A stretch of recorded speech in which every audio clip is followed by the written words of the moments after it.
Welcome back to a special edition of Bloomberg Technology, live from Boston's Institute of Contemporary Art. Now, companies are spending more and more to protect their online systems from distributed denial of service attacks. In fact, that spending is expected to jump 22% to $1.2 billion in 2018. And one of the leaders in that space, it's Akamai. CEO and co-founder Tom Leighton joins us now. And we were just talking about how, really, is that the growth area of the business for you now, cybersecurity, the protection part? Cybersecurity is now about a quarter of our revenue, and it grew 36% in Q1 year over year. So fantastic growth engine for Akamai. The demand, where is it really coming from? All major enterprises are subject to denial of service attack, account takeovers, and fraud. You know, one of the world's largest banks just told us they implemented our new technology to stop the account hackers. They were losing 8,000 bank accounts a month to hackers, just taking it over and stealing the money.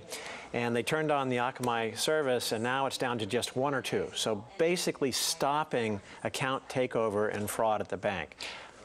That's financial services. Are you seeing this completely broad-based in terms of industry, or are there particular industries that are coming to you? Obviously, the banks are, really care about that, but commerce companies, airlines for reservations. You know, we just had an example with one of the world's leading apparel makers, and they had a special new apparel they were selling online. And the bot armies come in and buy up the entire inventory so they can sell it later for more on the gray market. We also see this with popular shows or sporting events, concerts. You know, the bots come in and buy everything, and then they jack up the prices. And now we can stop that.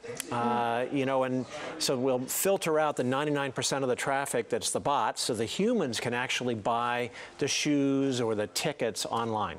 How are you staying ahead of the curve in this? I mean, innovation. Yeah. You know, you got to have technology that knows how you move the device in your hand when you're doing it, how you tap. If you tap, do you get the right response in the device? So the whole profile of how a human, their neuromuscular interactions work with a device online. And that becomes hard for the bots, which are computers, to emulate in a way that we can't, so we can detect it when the bots are doing it. How do you make sure that you're on top of innovation? Is it people? Yes, people with really creative ideas, and also we have fabulous amounts of data. So a lot of the world's transactions, if not the majority, go across our platform. And so we can see how humans do it versus how bots do it. And by analyzing that in a clever way, we can tell, well, is that a human? Is that a bot? If it's a bot, what kind of bot is it? And then do the right thing. You're privy to plenty of data. How do you take that responsibility, considering we're in a time that everyone is looking at privacy of that data and security? Very, very seriously. We are in a unique position that, you know, a large fraction of the banking transactions, commerce transactions go over our platform. We don't use that for advertising in any way. We don't sell that data in any way. We are very careful to protect it. In some cases, it has to stay within country borders. And we really use it only for traffic management and for security. So that we can keep bad people from doing things that we don't want to have happen. Did you ever think about monetizing that data? Sure. Or was it, and what stopped you? Because it's just not the right thing to do. That data is owned by our customers and by the end users.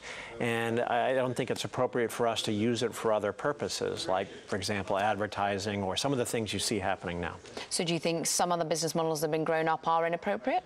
I think it's a challenging and interesting time, and society has got to figure out what is the appropriate use of data. Ultimately, it's owned by the users, and so there's obviously a lot of important debate taking place now. Do you think regulation is the answer to that debate? Regulation's always complicated, you know, two-edged sword, that sometimes maybe it can help, but sometimes there's, you know, unanticipated consequences. So you have to be careful with that. Talk to us about the other part of the business where it grew, was the web traffic is the area that has been coming under some issues because your clients have been building their own tools. But however, we've started to see a resurgence again. Revenue was picking up in particular. What's driving that revenue pickup? Because it doesn't seem to be the big internet players. Yeah, so revenue overall grew 11%, driven a lot by security, but we are very pleased to see our media business grow by 6% year over year. And that's traffic growth. We increased our share. There's more video online.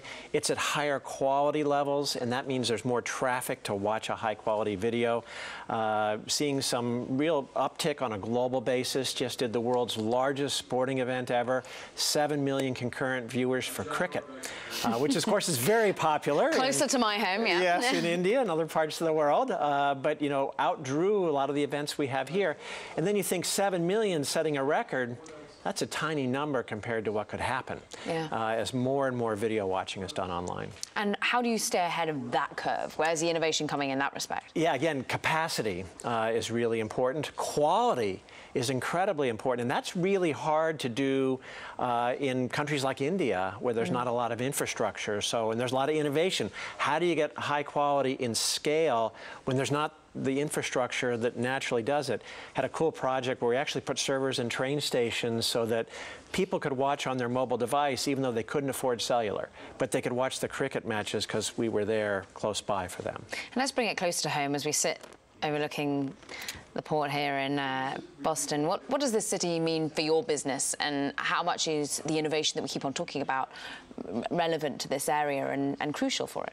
I think the Boston area is a fabulous place to start a company and grow a company. You have great universities. To this day, our headquarters is 1 block from MIT's Computer Science and AI Lab, probably the best place in the world to start a company.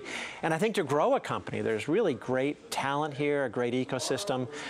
It's great to see what's happening with a lot of the startups and the incubation groups. And the giant companies are noticing that as they, start growing their presence here.